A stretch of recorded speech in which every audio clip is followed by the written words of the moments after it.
Hi everybody, I'm Jack and this is Raw Tropical Living. Thanks for joining me today.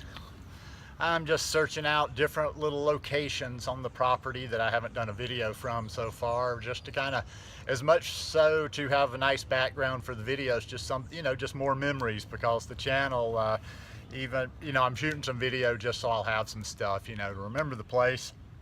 But the videos here will always be a nice reminder. I'll be able to go back on the videos that I've shot throughout this year and just see different areas of the property, different areas of my life. So I thought I'd come sit out here in the grass today with a nice green background, some nice oxygen. Today I'm going to continue my series. If you see by the title, Why Meditate? I do videos every day. I usually do videos most of the time during the week on the raw vegan lifestyle, a plant-based lifestyle, a little bit of fitness, and on the weekends I like to share a little bit of my yoga practice, sometimes a little bit of philosophy. So if you're not already subscribed, I'd appreciate if you'd hit that subscribe button now, click on the little bell, and check send notifications so you will stay subscribed to the channel. By the way, too, as I'm shooting this one, I have a blog post coming out probably either today or tomorrow, which will be a few days before this video comes out, on the farmers market, and I'll already have one in the works on a meditation post. I'm going to start sharing more of my meditation practice through my blog, and so if you're interested, the blog's always in the description below. Why meditate? There's so many, that means different things to different people, and there's so many different reasons out there for meditating. I'm just going to share a few of my thoughts like I normally do from my personal perspective, and expand on them a little bit. As you know, the kind of the base of my meditation practice currently, right now, and you never know where your practice will go, is it focuses on the breath. I mostly do mindfulness meditation, which is concentrated on the now, and I generally use the breath as my anchor. So I thought I'd start out. I had a good quote here by T. Krishnamacharya. Master your breath. Let the self be in bliss. Contemplate on the sublime in you. That's just a nice one, just a very simple one. He's got some quotes, and they're always very simple. Okay, so one of the first things that I'm going to just talk about, one of the first benefits for me, is calm, quieting the mind. If you've ever looked into meditation, or you may have heard, or you just may have heard the term monkey mind, because our mind is constantly, thoughts are constantly popping up. We're planning events in the future. We're thinking about things that happened in the past. We're having conversations to get ready for something. And yeah, our mind is just always racing, always racing, always racing. Sometimes have you ever had that problem? You can't get to sleep at night, and it's because you just can't stop thinking. Well, this practice, meditation in general, I've found a lot to help me to calm my mind. And even in daily life, it's helped a lot, because you can always, when you just need a little bit of quiet, come back to that anchor, come back to the breath. Anytime you feel like things are just, everything's just a little bit too much, you just come back and you focus on the breath. And it can be just as simple as being aware I'm breathing in, being aware I'm breathing out. Just following that breath all the way from the beginning to the end. And when you focus on that, the rest of the mind, when you can focus on that, the rest of the mind gets still. Now, yes, the thoughts are going to creep back in. You'll do it for a little bit, and then you'll notice, okay, I'm not paying attention to the breath. You always just bring yourself back to the breath.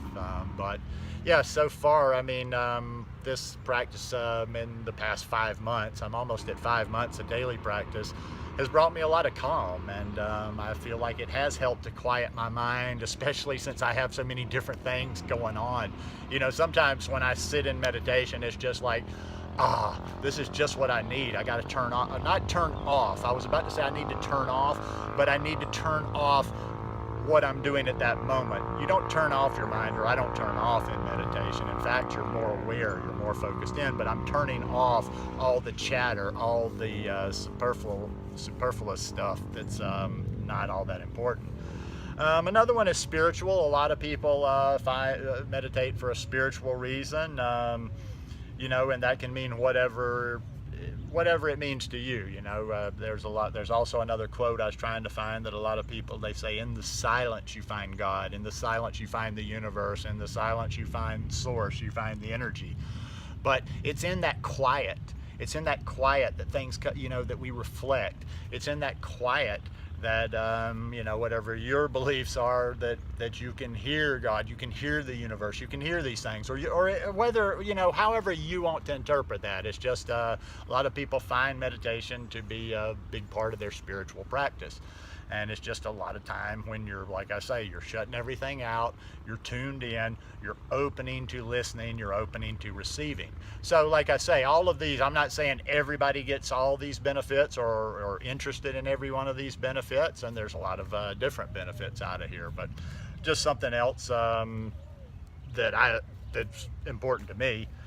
More focus and concentration, which is also sort of kind of a byproduct of that calmer mind, but it tends to make me able to laser in and focus a little bit more. Like I said, I'm bad about trying to multitask, and I'm bad about jumping from here to here to here to there, and I'm not there. I'm not anywhere near there yet, but this 5 months of my daily meditation practice has helped me hone it to where I can use some of these things. Like if I'm working and I find myself just jumping around too much, being distracted, doing this, or just like, it is just like my meditation. Sometimes I'm working on a blog post, or I'm working on this or that, and I find myself just off on some random page just looking at something, and that's just like I am during meditation when the stray thoughts come in. What I do in that case is I come back to my breath. I'm not meditating, but I come back to my breath, regain a little focus, and then I set back in on my task. But it has helped me to concentrate a little bit more and get some of that scattered mind out of the process. Another one that I'm finding, which could be a benefit, or it could be a pro, it could be a con, depending on how you look at it, is creative. It seems to have stirred up some creative, which is good if it stirs up creative in general, or if it kind of gives me some, if the creative comes later. But sometimes the creative will happen during my practice while I'm sitting, and that's not the focus, and then your brain kind of splits. This happens a good bit. Like I'm sitting in meditation, and you're not, all you're there for is meditation. When you're meditating, the only focus is the breath. That's it, nothing else. But then I'll get some sort of a creative idea, and I want to, and part of the brain wants to run with that. So there's a part of the brain that's trying to kind of repeat itself so it will remember the thought, and then there's another part of the brain that's kind of trying to meditate and trying to be one, just focused on the breath. So sometimes that's a little bit interesting, but a lot of creativity has come through my practice that I've noticed, an increased creativity. I mean, I like to think I'm not an artist, I'm not a painter, I'm not a sculptor, I'm not a this or that, but I do like to think that I am a creative person. I do have a creative side, and I believe that the meditation has just increased this a good bit. Like I say, I mean, I don't know, it's one of those things. There's a lot of things in life you can't convey to other people. And even it can even be frustrating sometimes when you want to, because you just feel like you don't have the vocabulary, or you don't have or you're not quite getting your point, not necessarily your point across, not necessarily your enthusiasm across, but really expressing how much you've gotten out of something, and that's just kind of like I say, how I feel about this. This has been key. If like the raw vegan thing was key 5 years ago, this has just been kind of another new beginning that's like really, it's a practice that's taken me to another level. It's a practice that's helping me basically with every aspect of my life. I can't think of any aspect of my life that my meditation practice has not touched, and I cannot think of any aspect of my life in which I don't use my meditation practice from time to time. And that's what I like to see. That's when I become pleased. I don't try to get into judging my meditation practice or trying to get into the progress or this or that, but I am pleased when I notice myself taking my meditation practice off of my cushion and applying it in daily life when I have, situations, whether it's just like, just a little bit of flustered just for a minute. We have a tool, and it's comforting to know that we have a tool that we can always return to in difficult times.